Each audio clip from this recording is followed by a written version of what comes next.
1. Nikita Mirzani versus Reza Gladys. Gugatan Wan prestasi dicabut, kasus pemerasan masih bergulir. 2. Nikita Mirzani's lawyer unveil strategi before court ruling on exception. 1. Nikita Mirzani versus Reza Gladys.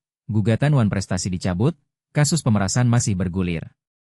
Perjalanan kasus Nikita Mirzani dan Reza Gladys, dari pemerasan hingga penarikan gugatan Wan prestasi. Jakarta, Kompas.com. Kisah yang penuh lika-liku ini melibatkan dua nama yang tengah menjadi perhatian publik, Nikita Mirzani dan Reza Gladys. Awalnya, Nikita Mirzani menjadi tersangka dalam laporan yang diajukan oleh Reza Gladys mengenai dugaan tindak pemerasan.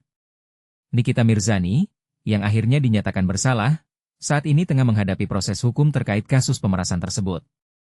Baca juga, Nikita Mirzani siap hadapi sidang lanjutan atas kasus pemerasan Reza Gladys. https://hype/red/2015/hype/2015/15966/nikita-mirzani-siap-jalan-kasus-pemerasan-Reza-Gladys.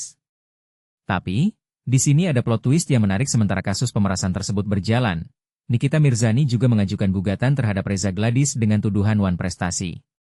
Ibu tiga anak ini mengklaim bahwa dirinya mengalami kerugian finansial yang besar, mencapai 100 miliar rupiah. Awal mula perseteruan. Kembali ke awal cerita, Nikita Mirzani menggugat Reza Gladys atas dugaan pelanggaran kontrak atau wan prestasi. Semua dimulai dari interaksi antara kedua pihak pada November 2024. Saat itu, Reza Gladys. 2. Nikita Mirzani's lawyer unveil strategi before court ruling on exception. Tidak banyak yang menyadari betapa rumitnya situasi hukum yang dihadapi Nikita Mirzani saat ini. Di tengah sorotan publik dan tekanan media, pengacaranya mengungkap strategi yang mereka siapkan untuk melawan tuduhan serius yang dilayangkan oleh Reza Gladys. Namun, inilah saat-saat yang paling menentukan bagi artis kontroversial tersebut, dan keputusan penting akan segera dijatuhkan. Menurut Fahmi Bahmid, kuasa hukum Nikita Mirzani, timnya telah menyiapkan berbagai langkah untuk menghadapi proses hukum terkait dugaan tindak pidana pemerasan, pengancaman, serta pencucian uang, TPPU. Dalam wawancara dengan Detik Hot, Fahmi menegaskan bahwa kliennya selalu dalam kondisi siap menghadapi segala kemungkinan, termasuk putusan majelis hakim pada tanggal 17 Juli 2025 mendatang. Insya Allah, Nikita selalu siap, ujar Fahmi dengan nada optimistis. Namun, apa yang membuat kasus ini semakin menarik adalah bagaimana tim hukum Nikita memprioritaskan perkara pidana daripada perdata. Sebagai bentuk fokus total terhadap kasus ini, mereka bahkan secara resmi mencabut gugatan perdata senilai 100 miliar rupiah terhadap Reza Gladys. Kami merasa harus lebih fokus pada perkara pidana agar tidak ada hal yang terbengkalai di tengah jalan, tambah Fahmi. Dengan kata lain, menurut Fahmi, langkah ini diambil demi memastikan semua energi dan sumber daya difokuskan sepenuhnya pada penanganan dakwaan pidana. Jika eksepsi Nikita ditolak oleh majelis hakim, maka proses hukum akan berlanjut ke tahap berikutnya, yakni pemeriksaan para saksi.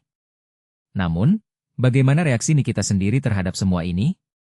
Pada sidang sebelumnya, emosi Nikita sempat memuncak ketika ia membacakan eksepsinya. Ia menuding jaksa penuntut umum, JPU, sebagai pihak yang tidak adil karena telah mendakwanya atas tuduhan-tuduhan yang ia anggap tidak berdasar. Bahkan, Nikita menyatakan dirinya sebagai korban kriminalisasi dan menolak seluruh isi dakwaan itu. Di sisi lain, jaksa memiliki pandangan berbeda. Mereka menyebut Nikita bersama asistennya, Mel, diduga melakukan pemerasan terhadap Reza Gladys.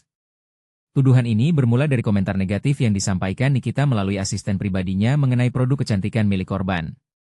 Tak hanya itu, jaksa juga menolak eksepsi yang diajukan Nikita, dengan alasan bahwa dakwaan dibuat sesuai prosedur hukum yang berlaku.